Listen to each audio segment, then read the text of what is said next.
Hello hello everyone, hi welcome on Ekta की पाठशाला में आपका हार्दिक स्वागत है, हार्दिक अभिनंदन है। जैसे कि आपको पता है कि हम हिमाचल प्रदेश की हिस्ट्री पढ़ रहे हैं अब, और हिमाचल प्रदेश की हिस्ट्री में हमने ancient history of Himachal Pradesh को शुरू किया था। सोर्सेज हमने देखे हैं, हिस्टोरिकल सोर्सेज, राइट। उसके बाद हमने एंशिएंट हिस्ट्री में जो 4 जनपद मेजर हमारे ट्राइबल रिपब्लिक थे उन्हें हमने कवर किया है। और आज की क्लास में हम इन ट्राइबल रिपब्लिक के धीरे धीरे पतन यानी खत्म होने का, और साथ में हमारे वंशज यानी जितनी भी वंशावलियां हम डायनेस्टीज भारतवर्ष के इतिहास में पढ़ते हैं, राइट। मगध हमारा सेंटर हुआ करता था, तो मगध एम्पायर से चारों तरफ फैली ये डायनेस्टीज है ना, मगध से ये राज करते थे, ठीक। तो मगध जो मेन सेंटर हुआ करता था, इन वंशों के बारे में हम हल्का सा आइडिया लेंगे कि इन वंशों के शुरू होने पर जो है हमारे हिमाचल प्रदेश की क्या स्थिति रही। तो हम कंपेरिजन करेंगे भारतवर्ष की डायनेस्टीज का हिमाचल प्रदेश के साथ, कि भारतवर्ष में जब डायनेस्टीज ये वंश जो है चल रहे हैं तब हिमाचल प्रदेश के क्या हाल है, राइट। तो एक बैलेंस बनाने का कोशिश करेंगे। आई होप आपको जो है ये सीरीज अच्छी लगेगी। अच्छी लग रही हो ये वीडियो सीरीज तो आपने लाइक शेयर और सब्सक्राइब जो है मेरे चैनल को जरूर कर लेना है। चलिए शुरू करते हैं आज की क्लास को। बात आती है कि सबसे पहले हर्णैक वंश जो है शुरू हुआ था, राइट। मैं आपको 8 वंश लिखवाऊंगी भी, साथ में आपको हिस्ट्री की टाइमलाइन भी दूंगी, ठीक है। ये हिस्ट्री की टाइमलाइन किसी भी बुक में अभी तक आपको कहीं भी पर भी जो है मेंशन नहीं होती है, राइट। गुप्त काल, मौर्य काल इस तरह से लिखा हुआ मिलता है, कोई टाइमलाइन आपको प्रोवाइड नहीं करवाता है। तो मैं आज आपको इस क्लास में टाइमलाइन बताऊंगी, राइट। आपने नोट करना है, ठीक। चलिए पहले हम वंश देख लेते हैं कि कौन कौन से वंश जो है हमें मिले हैं, राइट। तो सबसे पहले लिखिएगा हर्णैक काल, हर्णैक डायनेसिटी,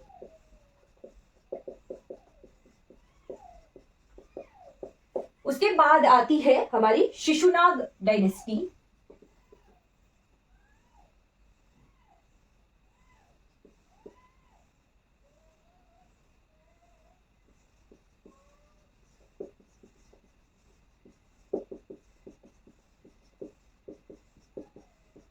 फिर इंपॉर्टेंट है वो हम देखते हैं। तो उसके बाद शिशुनाग के बाद हमें नंद वंश मिलता है, नंद डायनेस्टी को खत्म करने वाले थे चंद्रगुप्त मौर्य, ठीक है। तो नंद काल हमें देखने को मिलता है। उसके बाद हमें मिलेगा मौर्य काल, है ना, मौर्य डायनेस्टी।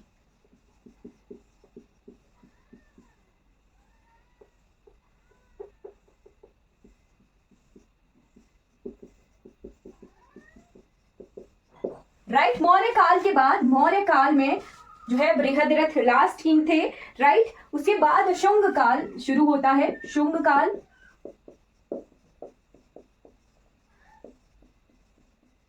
राइट। इन्हें नोट कीजिएगा। फिर हम टाइमलाइन में इन्हें जब लिखेंगे तो आपको कंफ्यूजन नहीं होगी। ये 8 जो वंश थे वो भारतवर्ष के अपने थे, है ना, अपने ही लोगों के बीच से जो है लोगों ने खुद सेंटर पर कब्जा करके डायनेस्टीज स्थापित की थी, अपने स्वतंत्र राज्य स्थापित किए थे, राइट। ये जो चंद्रगुप्त मौर्य थे ये बाहर से आए थे, बाकी जो है खुद ब खुद भारतवर्ष से ही कुछ राजा अपने को स्ट्रॉन्ग बनाया और अपने जो है स्वतंत्र राज्य इन्होंने स्थापित किए थे। कण्व वंश आता है, कण्व डायनेसिटी के बाद आती है गुप्ता डायनेसिटी, और लास्ट हमें एंशिएंट हिस्ट्री की डायनेस्टी मिलती है वर्धन डायनेसिटी, ठीक है, वर्धन काल। तो हमारे हिमाचल प्रदेश में यहाँ पर पाल डायनेसिटी मिलती है, ठीक है। इनके कुछ एक राजा अपने साथ पाल सरनेम भी लगाते थे, ठीक है। तो वर्धन काल,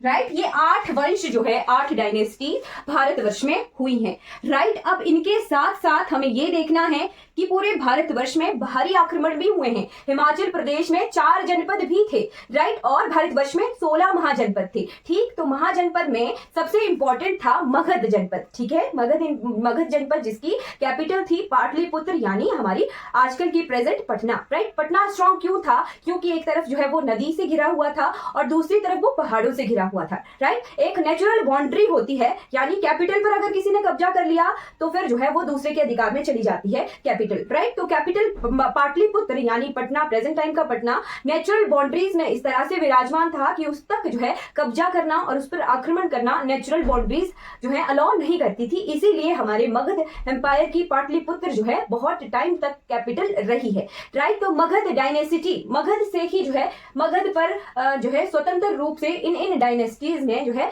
राज्य किया है, राइट। तो हम देखते हैं कि पूरे भारतवर्ष में क्या टाइमलाइन है हिस्ट्री की, एंशिएंट हिस्ट्री की, और साथ में इसी एंशिएंट हिस्ट्री से हम मेडिवल हिस्ट्री की तरफ भी बढ़ जाएंगे अब, ठीक। यानी मध्यकालीन भारत की तरफ जो है हम इन्हीं वर्धन डायनेस्टी के बाद हमें वर्धन काल के बाद हमें मेडिवल हिस्ट्री भी मिलेगी, राइट।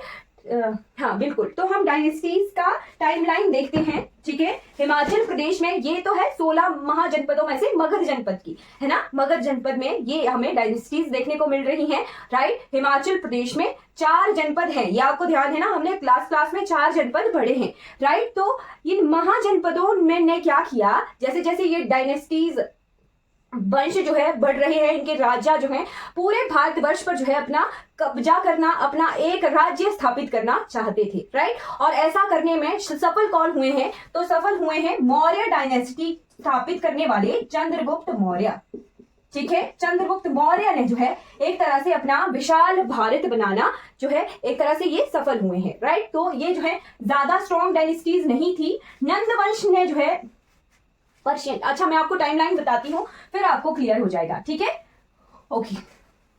तो हम 500 ईसा पूर्व में 200 ईस्वी पूर्व तक पहुंच चुके हैं हिमाचल प्रदेश के जनपदों में, है ना। 200 ईस्वी पूर्व तक हम पहुंच चुके हैं, राइट, ओके।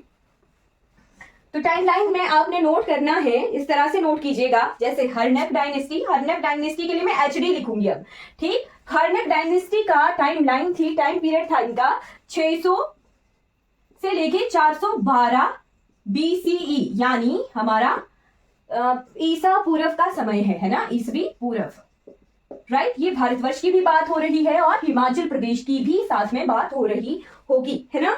तो हर्नक डायनेस्टी के बाद है आती है शिशुनाग डायनेस्टी, है ना, 600 से 412 ईस्वी पूर्व, राइट। फिर शिशुनाग डायनेस्टी के लिए मैं SHD लिखूंगी, ठीक है, शिशुनाग डायनेस्टी। तो शिशुनाग डायनेस्टी का टाइम पीरियड था 412 BCE से लेके 344, उल्टी गिनती चल रही है ना, हाँ ऐसे ही दिखेगी आपको टाइमलाइन, है ना। 412 से 344 ईसा पूर्व तो तक जो है शिशुनाग डायनेस्टी हमें देखने को मिलती है, ठीक। शिशुनाग डायनेस्टी और फिर नंद डायनेस्टी, राइट। तो नंद डायनेस्टी का टाइमलाइन था 344 से लेके 323 BCE, है ना, नंद डायनेस्टी। और ये जो नंद डायनेस्टी थी इसी टाइम में आया था सिकंदर भारत में, ठीक है, 323 BCE की बात हो रही है। इसके बाद चंद्रगुप्त मौर्य का साथ दिया था किसने, कौटिल्य ने। ये पेपर में क्वेश्चन आता है कि कौटिल्य किसका नाम है या फिर चाणक्य किसका नाम है, तो चंद्रगुप्त मौर्य के सलाहकार थे चाणक्य, कौटिल्य, उन्होंने उनकी सहायता की थी मौर्य जो वंश था उसकी स्थापना करने में, राइट। तो आता है मौर्यन डायनेस्टी का टाइम, मौर्यन काल का कब से कब तक मौर्यन डायनेस्टी रही है, तो ये काफी टाइम तक रहे थे, 323 से लेके 323 से लेके 185 BCE, राइट। तो मौर्यन काल के इस टाइम पीरियड तक हमें औदुंबर जनपद के सिक्के भी मिले हैं, हाँ बिल्कुल। तो हिमाचल प्रदेश में जो है अपने 4 जनपद थे, मैंने आपको बताया था कि नजदीकी कुरु महाजनपद जो था वो था हिमाचल प्रदेश के आसपास, राइट।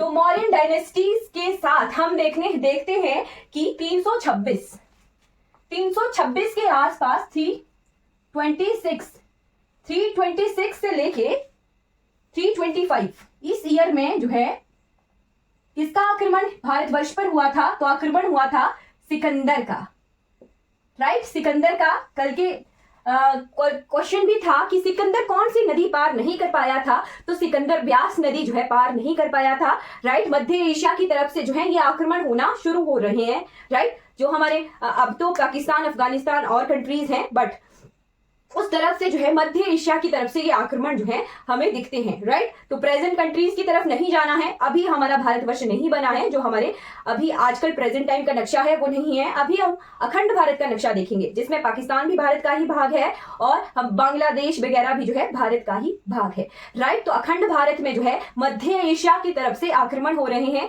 किसका आक्रमण हुआ? सिकंदर का आक्रमण हुआ। कब? 326 BCE। और क्या क्वेश्चन आता है कि सिकंदर कौन सी नदी पार नहीं कर पाया था? तो सिकंदर ब्यास नदी को पार नहीं कर पाया था, ये आपने नोट कर लेना है, राइट। मौर्यन डायनेस्टी के बाद शुंग डायनेस्टी शुरू हो गई थी, ठीक। शुंग डायनेस्टी, शुंग काल, तो शुंग काल के लिए मैं ऐसे ही लिखूंगी SD, है ना। तो शुंग काल की कब से कब तक टाइम पीरियड था?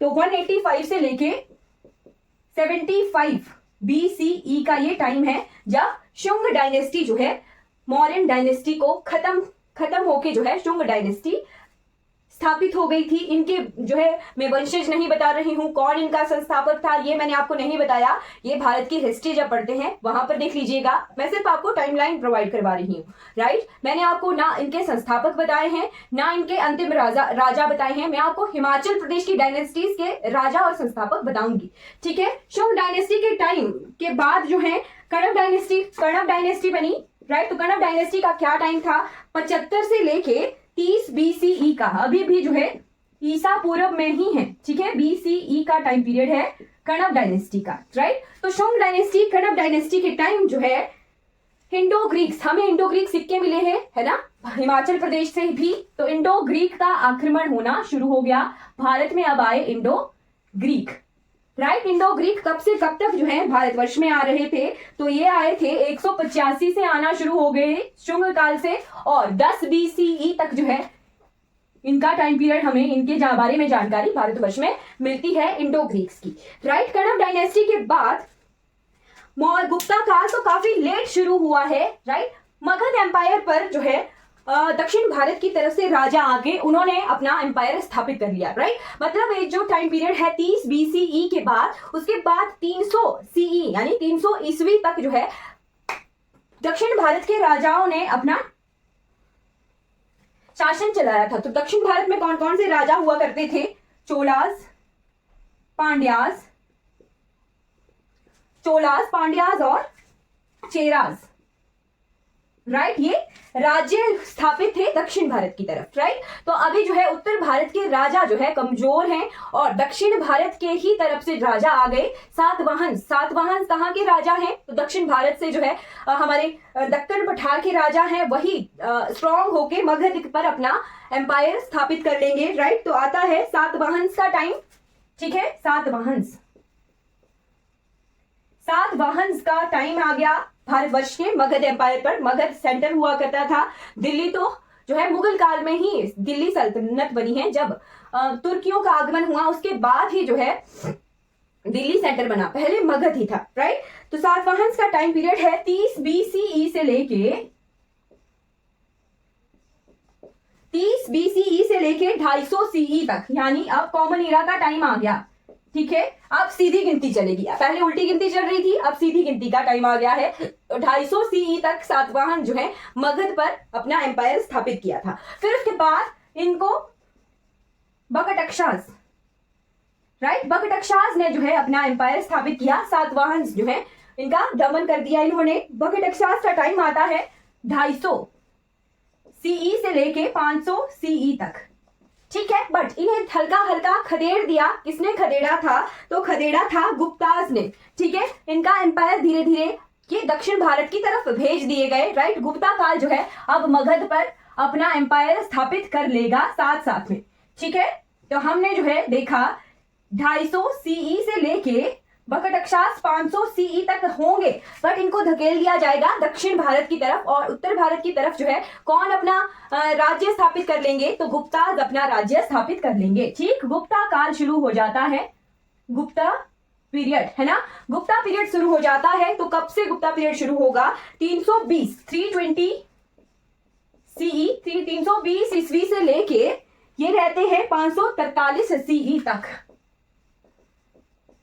राइट, 5वीं सदी में हम पहुंच गए हैं और 5वीं सदी में हमें कौन से राजा मिल रहे हैं? राजा मारूवर्मन जो है हिमाचल प्रदेश में मिलेंगे। राइट, राजा मारूवर्मन। राइट, तो हमें फिर हिमाचल प्रदेश में कहां, कब तक? मौर्य काल तक जो है, मौर्य काल कहां था? यहां तक जो है ये डायनेस्टीज दिखेंगी। ठीक, डायनेस्टीज जो हमारे 4 जनपद थे वो दिखेंगे। राइट, मौर्य काल तक आते आते 4 जनपद खत्म हो जाते हैं। ठीक है, फिर कुछ एक राजा खुद ही अपने को स्ट्रांग बना के अपने अपने राज्य स्थापित करना शुरू कर लेंगे। ठीक है, अपने अपने राज्य जो है हिमाचल प्रदेश में स्थापित करना शुरू कर लेंगे, लोकेलिटीज के राजा। राइट, मौर्य काल तक 4 जनपद जो हिमाचल प्रदेश के थे वो थे। अब इनका जो है पतन हो रहा है, धीरे धीरे पतन होगा। अभी तक हमें त्रिगर्त भी मिलेगा, कांगड़ा भी मिलेगा, औदुंबर भी मिलेगा। राइट, पर धीरे धीरे इनका पतन होगा और गुप्ता काल तक आते आते ये पूरी तरह से खत्म हो जाएंगे। तो गुप्ता काल के एक राजा थे समुद्रगुप्त, है ना, उन्होंने प्रयागराज में अपना इंस्क्रिप्शन बनाई है। उस पर पूरे भारतवर्ष में जितने राज्य हैं मैक्सिमम उनका वर्णन उस पर मिलता है प्रयागराज इंस्क्रिप्शन पे, जो समुद्रगुप्त की है। ठीक, समुद्रगुप्त को भारतवर्ष का क्या कहते हैं वो आपके लिए होमवर्क है। समुद्रगुप्त को भारतवर्ष का क्या, किस नाम से जाना जाता है? अगर आपको पता है तो बताइए। राइट, उनके इंस्क्रिप्शन पर जो है हमारे हिमाचल प्रदेश के 4 जनपदों के बारे में मिलता नहीं है ना। तो राइट, आई होप आपको क्लियर हो गया होगा। थे गुप्ता काल। तो गुप्ता काल के बाद जो है वर्धन काल आया था। ठीक है, वर्धन काल आया था। तो वर्धन काल का क्या टाइम पीरियड रहा है? तो 500 ईसा पूर्व से लेके 500 ईस्वी से लेके 647 ईस्वी तक जो है वर्धन काल जो है हुआ है। राइट, और वर्धन काल में ही हर्षवर्धन ने, ये राजा थे, इन्होंने पैट्रोनाइज किया था। यानी पैट्रोनाइज होता है पैसे देना, फंड करना, नालंदा यूनिवर्सिटी को। राइट, नालंदा यूनिवर्सिटी मौर्य काल के राजा ने जो है बनवाई थी। मैं ना इंडियन हिस्ट्री में घुस जाती हूँ हमेशा। राइट, तो हर्षवर्धन के टाइम में आए थे हुएनसांग। उनकी एक पुस्तक में, उनकी यात्रा वृतांत में हमें हिमाचल प्रदेश के राज्यों के बारे में, यानी जो रियासतें हैं उनके बारे में पता चलता है। उन्होंने कुल्लू के बारे में भी लिखा है, उन्होंने लाहौल के बारे में भी लिखा है, लाहुलो करके उन्होंने मेंशन किया है अपने यात्रा वृतांत में। राइट, तो मैंने आपको ये टाइमलाइन बताई है कि इस तरह से टाइमलाइन ही थी और इस तरह से हमारे भारतवर्ष के वंश हुए हैं, यानी डायनेस्टीज हुई हैं। अब इन डायनेस्टीज के टाइम हिमाचल प्रदेश की क्या स्थिति है वो देखेंगे। इसीलिए मैंने आपको टाइमलाइन बताई, ताकि जब मैं बोलूं कि मौर्य काल है, शुंग काल है, नंद काल है, तो आपको पता होना चाहिए कि ये टाइम पीरियड है। राइट, इसके लिए हमने टाइम पीरियड की टाइमलाइन क्लियर की। राइट, अब आ जाते हैं मौर्यकालीन हिमाचल प्रदेश की तरफ। राइट,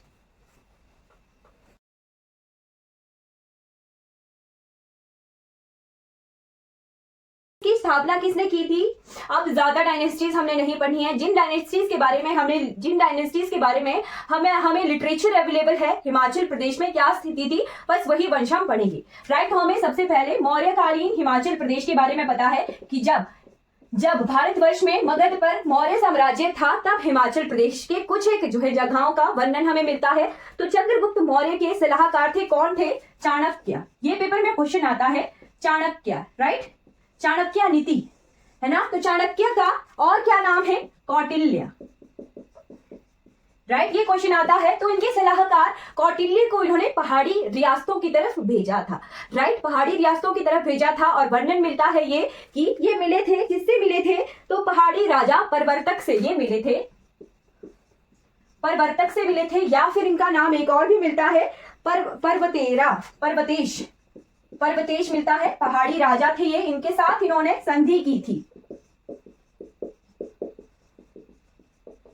किसने की थी संधि? तो कौटिल्य ने की थी, चाणक्य ने की थी। फिर इन्होंने जो है सिरमौर का मेंशन मिलता है मौर्य वंश में कि चंद्रगुप्त मौर्य ने जो है कहा था कि सिरमौर जो है हमारे मगध एम्पायर का सिर है, सिर पर विराजमान है। इसीलिए चंद्रगुप्त मौर्य ने सिरमौर को नाम दिया था सिरमौर्य का। राइट, सिरमौर्य का नाम दिया था। ठीक है, सिरमौर्य का ही अपभ्रंश, यानी उसी से ही उभार के उसको ही अपग्रेड करके प्रेजेंटली नाम सिरमौर पड़ा है। ठीक है, लास्टली कौन सा जनपद था यहाँ पर? तो जनपद था कुनिंद जनपद। राइट, कुनिंद जनपद था। अब कुनिंद जनपद जब खत्म हो गया, चंद्रगुप्त मौर्य आए। चंद्रगुप्त मौर्य ने विशाल भारत बनाने की कोशिश की और चाणक्य को भेजा, राजा से मिलेगी, परवर्तक से या फिर पर्वतेश से। है ना, और इन्होंने सिरमौर्य की स्थापना की। साथ में एक और वर्णन मिलता है पाणिनि की बुक में, राइट। क्या मिलता है वर्णन कि कुलूत के राजा चित्रवर्मा ने जो है चंद्रगुप्त मौर्य का विरोध किया था। वो मौर्यन एम्पायर में शामिल नहीं हुए थे, और साथ में कश्मीर के राजा पुष्यक राज, है ना, कश्मीर के राजा थे पुष्यक राज, उन्होंने मौर्यन एम्पायर में शामिल नहीं हुए थे। ये दोनों ही, चित्रवर्मा और पुष्यक राज कश्मीर के थे और चित्रवर्मा जो है कुल्लूत के थे। तो इनका वर्णन भी हमें मिलता है ना। कहां पर इनका वर्णन मिलता है? तो इनका वर्णन मिलता है हमें विशाखादत्त के मुद्रा राक्षस में, है ना। ये भी लिखिएगा कि कहां वर्णन मिलता है कि चित्रवर्मा ने विरोध किया था। तो इनका वर्णन मिलता है विशाखादत्त के मुद्रा राक्षस में।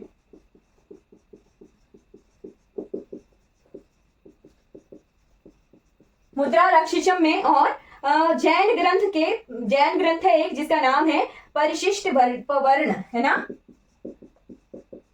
परिशिष्ट पवर्ण में इनका वर्णन मिलता है। ये जैन ग्रंथ है, राइट। और साथ में जब कौटिल्य हिमाचल प्रदेश की तरफ आए थे तो हिमाचल प्रदेश का नाम हिमाचल प्रदेश नहीं आया था। वर्णन मिलता है कि कौटिल्य गए थे हिमवतकूट, है ना। कौन सी जगह गए थे? तो गए थे ये हिमवतकूट में। तो ये पेपर में क्वेश्चन आ सकता है कि मौर्यन काल में हिमाचल प्रदेश का क्या नाम था। ठीक है, क्वेश्चन किस तरह से आते हैं अब ये देखिए। इतना पढ़ा, क्या क्या क्वेश्चन आ सकते हैं कि मौर्यन काल में हिमाचल प्रदेश को किस नाम से जाना जाता था। तो किस नाम से जाना जाता था? हिमवतकूट के नाम से जाना जाता था, राइट। फिर क्वेश्चन आ सकता है कि कौन सा राज्य जो है मौर्यन वंश में, मौर्यन एम्पायर में शामिल नहीं हुआ था। तो हिमाचल प्रदेश का ऐसा कौन सा राज्य था जो मौर्यन वंश में शामिल नहीं हुआ था? तो राज्य था कुल्लूत, है ना, कुल्लू शामिल नहीं हुआ था, राइट। तो इस तरह से क्वेश्चन आते हैं। जो हमने पढ़ा है उससे हमें क्वेश्चन सॉल्व करना आना चाहिए, राइट। तो हमने क्लियर कर लिया कि ये मौर्यन वंश के टाइम पीरियड में हिमाचल प्रदेश की स्थिति थी, राइट। अब क्या है कि चंद्रगुप्त मौर्य के पोते हैं अशोक, है ना, जो सम्राट अशोक हम पढ़ते हैं, है ना, राइट। बस वही, तो सम्राट अशोक जो थे चंद्रगुप्त मौर्य के पोते थे। ठीक है जी, चंद्रगुप्त मौर्य के पोते थे अशोक। तो इन्होंने कौन से युद्ध के बाद पूरे भारतवर्ष पर विजय की थी? कौन सा ऐसा युद्ध हुआ था जिसके बाद इन्हें बहुत दुख हुआ था? चलिए बताइए, आर्ट्स वालों को पता होना चाहिए। कौन सा ऐसा युद्ध था जिसके बाद सम्राट अशोक ने जो है बौद्ध धर्म की स्थापना की, जो है बौद्ध धर्म को अपना लिया था, राइट। चलिए बताइए कौन सा ऐसा युद्ध था, राइट। तो इन्होंने जो है आचार्य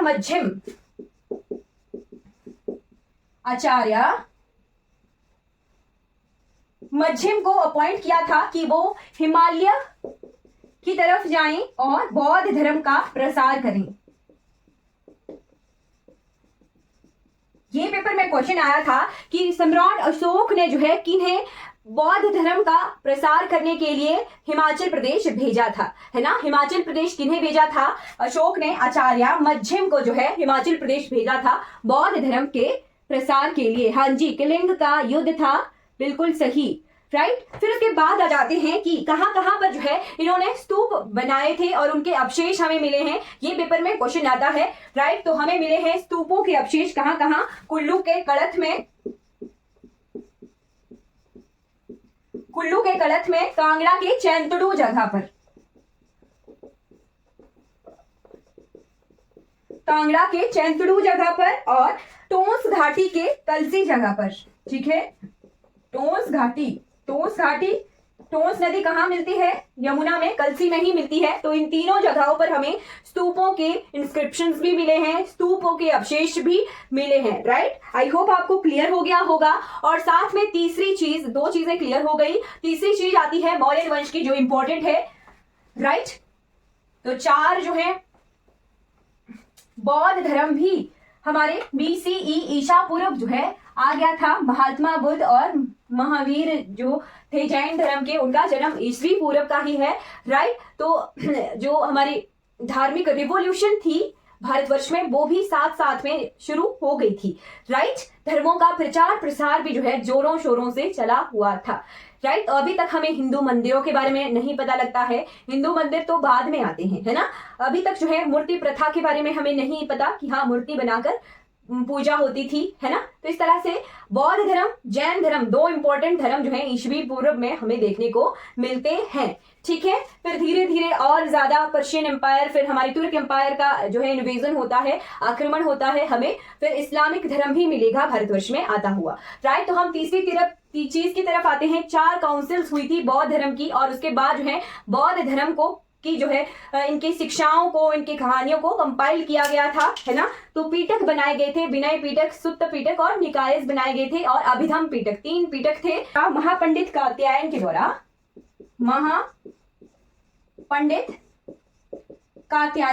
महापंडित कात्यायन ने मेमोराइज करने को गौतम बुद्ध के महापरिनिर्वाण को, है ना, महापरिनिर्वाण, enlightenment of Gautam Buddha.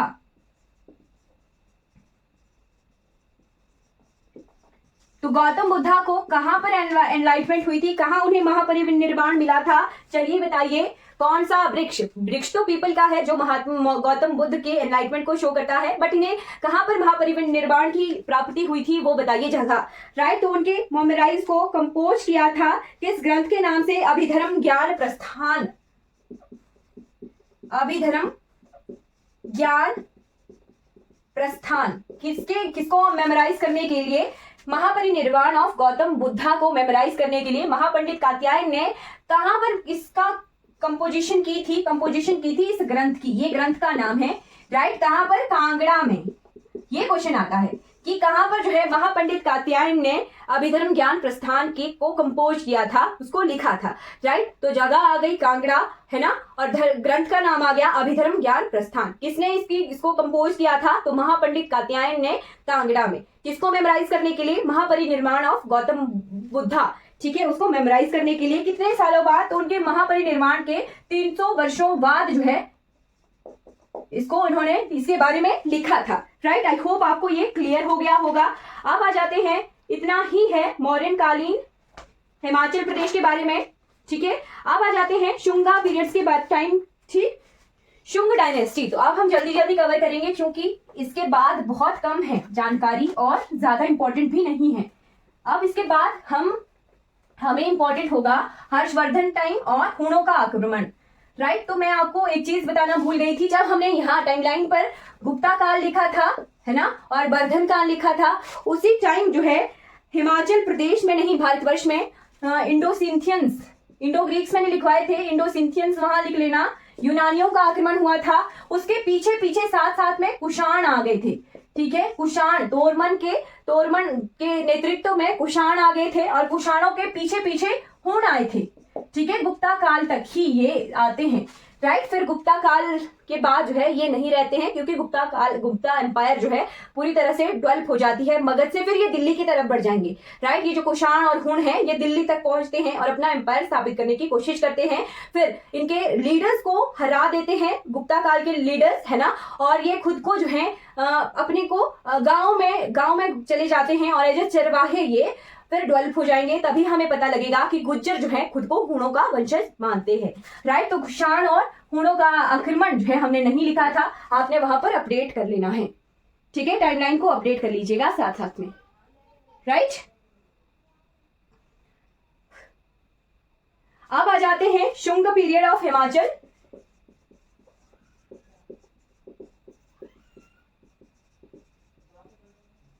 Right, Himachal Pradesh Shunga dynasty के समय किस तरह से था? तो शुंग वंश के टाइम किसने इसकी स्थापना की थी? तो पुष्यमित्र शुंग ने जो है इसकी स्थापना की थी।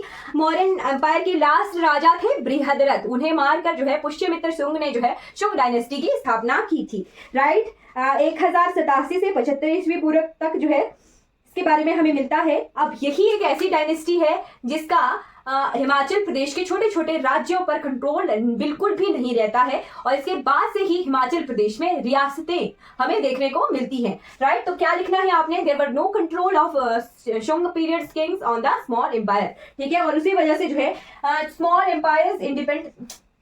अपनी छोटे रियासतें जो हैं, छोटी रियासतें खुद को स्वतंत्र कर लेती हैं, स्वतंत्र करके अपने राज्य स्थापित कर लेते हैं। राइट, कैसे पता चलता है? तो हमें इस टाइम पीरियड के कॉइन्स मिलते हैं। अदम्बर के हमने कॉइन्स देखे थे, सिक्के देखे थे। राइट, 200 BCE से लेके 200 CE तक के हमारे हिमाचल प्रदेश के अपने सिक्के मिलते हैं। जैसे हमने देखा था अमोघ भुत्ती, है ना, अमोघ भुत्ती के जो है सिक्के मिल रहे थे, राजा छत्रेश्वर के सिक्के मिल रहे थे 200 CE तक, यानी 200 ईस्वी तक, जिससे हमें पता चलता है कि रियासतों ने खुद को जो है स्वतंत्र रूप से स्थापित कर लिया था, छोटी छोटी रियासतें स्थापित होना शुरू हो गई थी। ठीक है, और साथ में क्या लिखना है कि शुंग पीरियड में ही ब्राह्मणिज्म और शैविज्म जो है ज्यादा डेवलप हुआ था। तभी जो है हमें जो छत्रेश्वर किंग के सिक्के मिले थे उन पर शिवजी त्रिशूल लिए विराजमान थे उन सिक्कों पर। राइट, उनके मूर्तियां हमें, उनकी जो है आकृति उस सिक्के पर मिलती है, शिवजी त्रिशूल लिए हुए। राइट, तो यही लिखना है शुंग पीरियड में कि ब्राह्मणिज्म और शैविज्म जो है हिमाचल प्रदेश में या पूरे भारतवर्ष में शुंग डायनेस्टी के टाइम डेवलप हुआ था। राइट, अब उसके बाद तीसरी डायनेस्टी कौन सी आती है? तीसरी डायनेस्टी आती है कुषाण। कुषाण नहीं, कुषाणों का आक्रमण। ठीक है, कुषाण इन्वेजन। राइट, तो कुषाणों ने जब आक्रमण किया था तब हिमाचल प्रदेश की क्या स्थिति थी? राइट, तो उस वक्त के जो है हमें 40 कॉपर के सिक्के मिले थे। मैंने आपको फर्स्ट क्लास, जब हमने सेकंड क्लास देखी थी आर्कियोलॉजिकल सोर्सेज की, तो 40 कॉपर कॉइन्स मिले थे हमें कनिष्क के। कनिष्क का किसके राजा थे? तो कुषाणों के राजा थे कनिष्क, है ना। 40 कॉपर कॉइन्स हमें मिले थे। कहां पर? कालका शिमला रेलवे ट्रैक पर। कालका शिमला ट्रैक पर हमें कहां से मिले थे? जगह थी कसौली से हमें कुषाण टाइम पीरियड के कनिष्क के सिक्के मिले थे। और 382 जो हैं बेमा कडम्फिस के सिक्के हमें मिले हैं। राइट, सेम जगह कालका शिमला जगह से भी मिले हैं। कनिहारा कहां है? कांगड़ा में। तो कांगड़ा के कनिहारा से भी हमें सिक्के मिले हैं। एक सिक्का 382 मिले हैं कसौली से। ठीक, अब कनिहारा से हमें कितने सिक्के मिले हैं? तो कनिहारा से हमें एक कॉइन कनिष्क का मिला है, एक कॉइन कनिष्क का मिला है। ठीक है, नोट करते रहिएगा। एक कॉइन हमें वेमा खड़मफिस का मिला है। स्पेलिंग लिख लीजिएगा, जैसे मैं बोलती हूँ कई बार मैं स्पेलिंग सही नहीं लिखती हूँ, तो ध्यान रखिएगा कि मैंने क्या बोला। और एक कॉइन हमें कुषाण राजा बासदेव का मिला है। ठीक है, बासदेवा।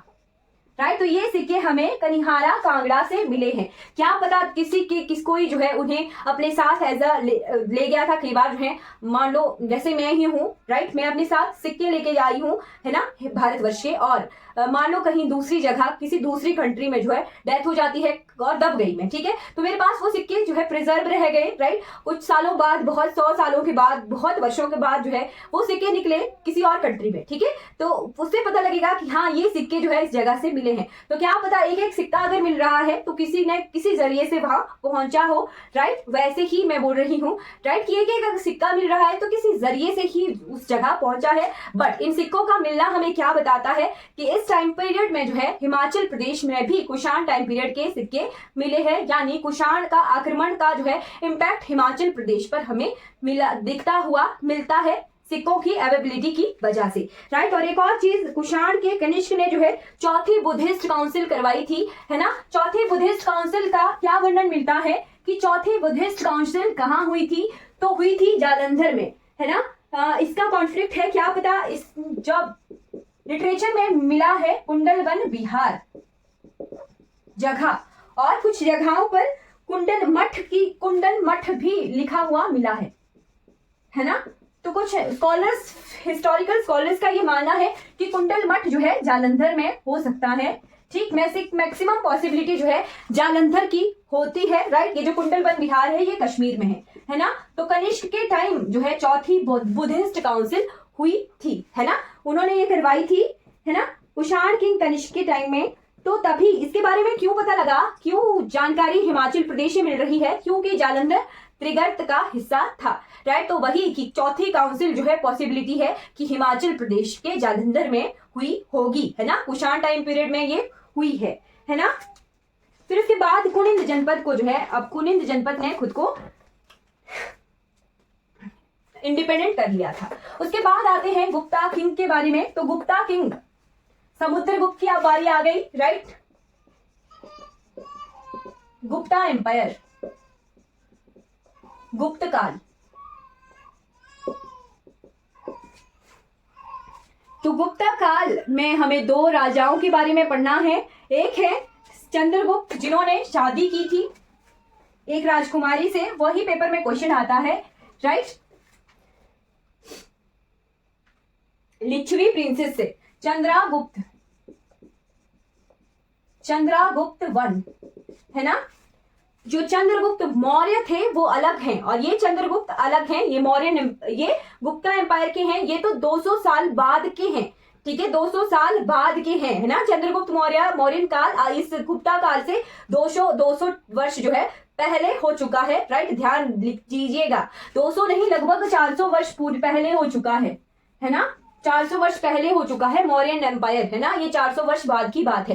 राइट, तो गुप्ता पीरियड में चंद्रगुप्त वन ने जो है शादी की थी किसके साथ? लिच्छवी प्रिंसेस, लिच्छवी राजकुमारी के साथ शादी की थी। ये पेपर में क्वेश्चन बार बार रिपीट आया था कि किसने जो है लिच्छवी राजकुमारी के साथ शादी की थी। तो चंद्रगुप्ता वन ने जो है, गुप्ता काल के ये थे, इन्होंने कुमार देवी, लिच्छवी राजकुमारी का नाम क्या था? लिच्छवी राजकुमारी कुमार देवी के साथ इन्होंने शादी की थी और इन्होंने जो है अडॉप्ट किया था महाराजा धीराज, है ना। महाराजा धीराज इन्होंने अपने साथ लगाया था। राइट, फिर समुद्रगुप्त इंपॉर्टेंट है। समुद्रगुप्त को कहा जाता है नेपोलियन ऑफ भारत, ठीक है। अनुबाला मैम और कौन कौन थे जिन्होंने जो है सिकंदर कहा था? अक्षय सर ने, है ना। नेपोलियन कहा जाता है भारत का नेपोलियन, किसे? समुद्रगुप्त को, ठीक है। आई होप आपने जो है ये अपडेट कर लेना है, ये पेपर में क्वेश्चन आता है। राइट, क्वेश्चन क्या आता है कि समुद्रगुप्त के टाइम जो है इनके दरबार में कौन पोइट थे? तो पोइट थे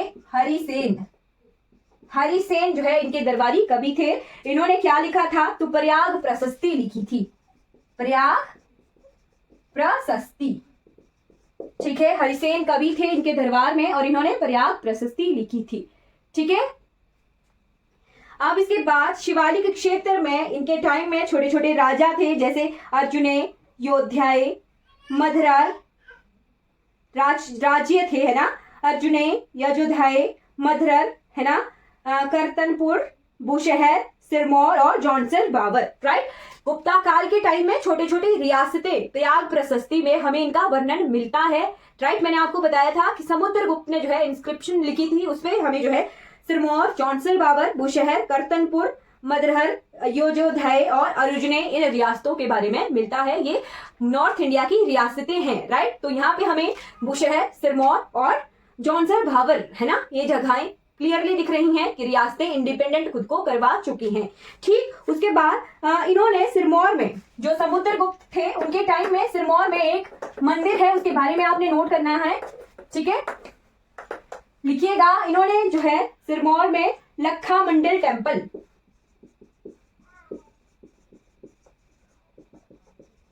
बनवाया था, कहां पर? सिरमौर में। राइट, अब हमें जो है आर्किटेक्चर ऑफ हिमाचल प्रदेश देखने को मिलेगा, है ना। बहुत सारे मंदिर हमें देखने को मिलेंगे, ठीक है।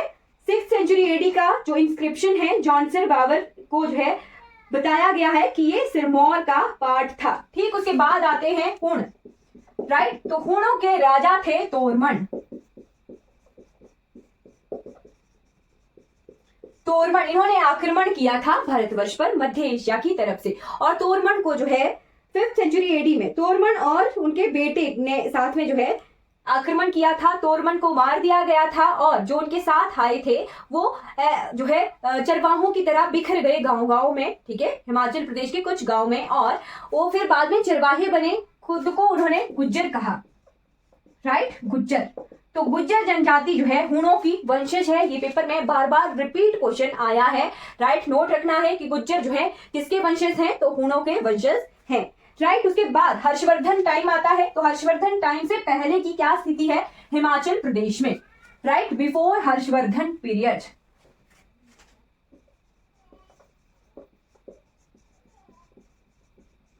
अब इसके बाद नेक्स्ट क्लास से हम रियासतें देखेंगे, रियासतें, कौन उसके पहले राजा, कौन उसके लास्ट राजा। कल की क्लास ऐसी होगी, है ना, और हमारा एक ही क्लास में वो निपट जाएगा, राइट। अब ज्यादा नहीं पढ़ने को रहा है, एंशिएंट हिस्ट्री ज्यादा है और इससे 2-3 क्वेश्चन बनते ही बनते हैं, ठीक है। फिर इसके बाद जो है हमें स्टोन इंस्क्रिप्शन मिली है 7वीं से 10वीं शताब्दी की, जिसपे लिखा है कि हिमाचल प्रदेश में अब ठकुराइयां 12 ठकुराइयां और 18 ठकुराइयां, इस तरह से डिवाइड है हिमाचल प्रदेश। तो नेक्स्ट क्लास हमारी ठकुराइयों के बारे में होगी।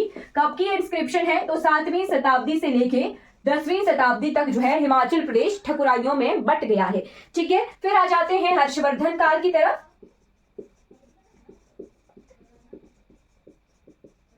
हर्षवर्धन काल, तो हर्षवर्धन का जो है वर्धन डायनेस्टी 606 से लेके 647 ईस्वी तक ये रहे हैं, है ना, हर्षवर्धन, राइट। तो हर्षवर्धन को शीला दिया के नाम से भी जाना जाता है, शीला दिल्या, है ना, शीला दिल्या के नाम से भी जाना जाता है। इन्होंने परम भट्टाकारा नरेश का जो है उपाधि ली थी, क्या, परम भट्टाकारा नरेश की उपाधि इन्होंने ली थी, और साथ में इन्होंने कन्नौज में अपनी कैपिटल स्थापित की थी, ठीक, जिसे माधव श्री के नाम से भी जाना जाता है। इन्हीं के टाइम में आए थे हुएन सांग, चीनी यात्री थे ये हुएन सांग, ठीक है। हुएन सांग की जो अकाउंट बुक है जिसे जाना जाता है शी यू की अकाउंट बुक, यानी यात्रा वृतांत को जो है शियुकी के नाम से जाना जाता है। वहीं पर ही इन्होंने वर्णन दिया था कुल्लू का और लाहुलो के जो है नाम के बारे में इन्होंने बताया था कि हाँ।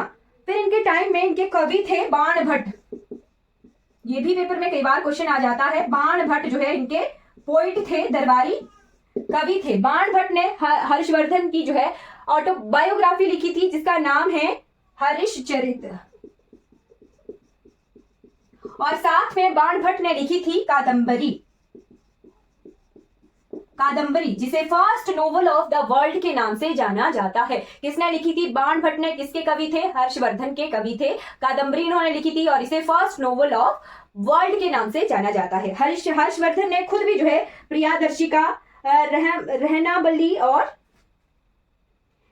नागानंदो के नाम से ड्रामाज लिखे थे, ठीक है। आई होप आपको क्लियर हो गया होगा, राइट। इनकी रचनाओं के बारे में इतना इंपॉर्टेंट नहीं है, बट कुल्लू से प्राप्त ताम्रपत्र पर, ठीक, कुल्लू से जो ताम्र लेख हमें मिला है उसमें जो है हर्षवर्धन का उल्लेख हमें मिलता है, ठीक है। कुल्लू से मिला है ताम्रपत्र जिसपे हर्षवर्धन के का उल्लेख मिलता है, राइट। तो आई होप आपको जो है क्लियर हो गया होगा। हिंदुस्तान ने 20 धार्मिक मठों और हिमाचल प्रदेश में पैदा होने वाली कॉफी, चावल, दालों का भी सीयूकी में उल्लेख किया था, राइट। तो आई होप आपको जो है क्लियर हो गया होगा। हर्षवर्धन काल तक जो है हमने हिमाचल प्रदेश की पूरी जानकारी कवर कर ली है। अगर ये वीडियो आपको अच्छी लगी हो तो लाइक कीजिएगा, सब्सक्राइब कीजिएगा मेरे चैनल को और दूसरों तक इन वीडियोस को जरूर पहुंचाइएगा। Thank you so much for watching this class.